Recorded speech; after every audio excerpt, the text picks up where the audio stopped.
विजयनगर राजमहल में आज बड़ी हलचल मची हुई है। हमें ये समझ नहीं आ रहा कि इतने सैनिकों की सुरक्षा में हमारे महल से हमारी पुश्तैनी सोने की ईंट कैसे खो गई। किसकी हिम्मत है जो हमारे महल में आकर उसे चुरा कर ले गया। महाराज, मुझे लगता है कि ये किसी शातिर चोर का ही काम होगा। अन्यथा इतनी कड़ी सुरक्षा के बावजूद आपके महल में आकर चोरी करना कोई साधारण बात नहीं है महाराज। महल से एक अमूल्य सोने की ईंट गायब हो गई और लाख खोजबीन करने के बावजूद भी वो ईंट और उस चोर का पता न चला। तो राजा ने महामंत्री को बुलाकर आदेश दिया, मंत्री जी, पूरे देश में मुनादी करवा दी जाए कि जो कोई उस अमूल्य सोने की ईंट के बारे में सूचना देगा या चोर को ढूंढ निकालेगा, उसे 5000 सोने की मोहरें इनाम स्वरूप दी जाएंगी। जो आज्ञा महाराज, जो आज्ञा। मैं अभी पूरे नगर में मुनादी करवा देता हूँ महाराज। नगर नगर गांव-गांव में मुनादी करवा दी गई। सुनो सुनो सुनो, महाराज के खजाने से बहुमूल्य सोने की ईंट गायब हो गई है। जो कोई व्यक्ति उस ईंट को ढूंढेगा या उस चोर को पकड़वाएगा, उसे महाराज 5000 सोने की मोहरें इनाम में देंगे। ये राजा का आदेश है। सुनो सुनो सुनो। दूसरी तरफ नगर में रहने वाले धनीराम और मनीराम अपने पड़ोसी झपट्टा से बहुत ईर्ष्या करते थे। झपट्टा गरीब था, पर नेक दिल और अच्छे व्यवहार के कारण लोग उसकी बहुत इज्जत करते थे। बस यही बात उसके पड़ोसी धनीराम और मनीराम को बिल्कुल पसंद नहीं आती थी। जब ये मुनादी धनीराम और मनीराम ने सुनी, लो भाई मनीराम, अब इस झपट्टा से ही बदला लेने का मौका आ गया है। वो कैसे बड़े भैया? हम उस झपट्टा से बदला कैसे लेंगे? अरे क्या तुम्हें याद नहीं है? तुम्हें याद नहीं कि वो मक्कार चीजों को पहले से ही भांप जाता है? अब हम बनाएंगे उसे दिव्यदर्शी हैं। उसे हर घटना का अपने आप ही पता चल जाता है ना। लेकिन भैया। अरे भाई, लेकिन को छोड़ो और इधर आओ, मैं तुम्हें सब समझाता हूँ। सुनो।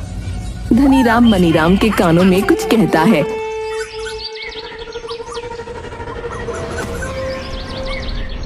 अगले दिन दोनों भाई अपने एक खास व्यक्ति को सब कुछ समझाकर दरबार में भेजते हैं।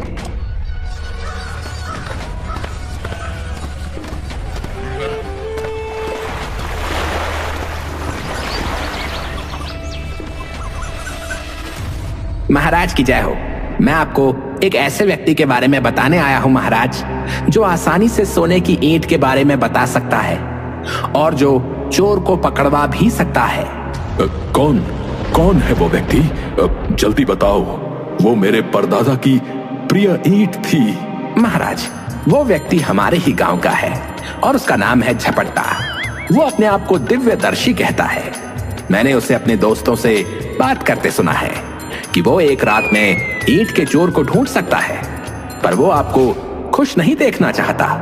यदि आप उसे फांसी पर चढ़ने की धमकी दें, तो वो कल सुबह तक सोने की ईंट आपके हाथों में रख सकता है महाराज। मंत्री जी, आप तुरंत झपट्टा को दरबार में प्रस्तुत करिए। जो आज्ञा महाराज।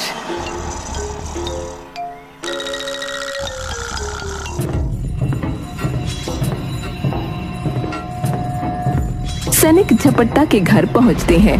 क्या तुम्हारा नाम झपट्टा है? हाँ, लेकिन क्या बात है? चलो, तुम्हें महाराज ने इसी वक्त बुलाया है।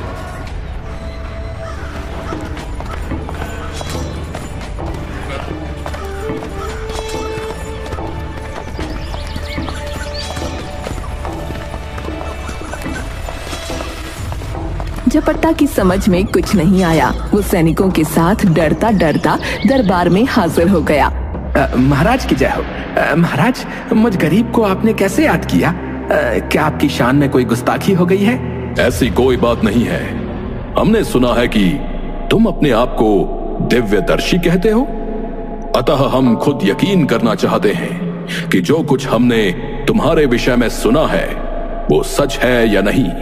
तुम हमारी चोरी हुई सोने की ईंट का पता लगाकर हमें बताओ, और साथ ही उस चोर के विषय में भी।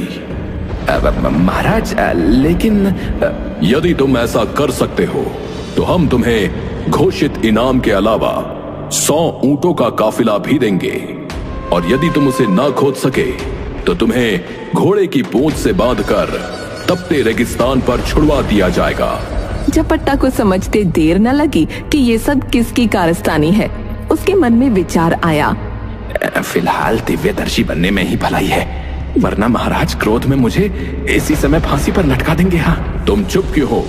जवाब दो, तुम हमारी आज्ञा का पालन करने के लिए तैयार हो या नहीं? महाराज, आपकी आज्ञा की अवहेलना भला मैं कैसे कर सकता हूँ? कृपया आप महल के बाहर मेरे लिए एक तंबू लगवा दें। मैं अकेले ही उस तंबू में रात को मंत्र पढ़ूंगा, और भगवान ने चाहा तो सुबह तक आपकी सोने की ईंट आपके हाथों में होगी। महाराज, मंत्री जी, झपट्टा ने जैसा कहा है वो सारी व्यवस्था कर दी जाए। जो आज्ञा महाराज, मैं अभी सारी उचित व्यवस्था करता हूँ।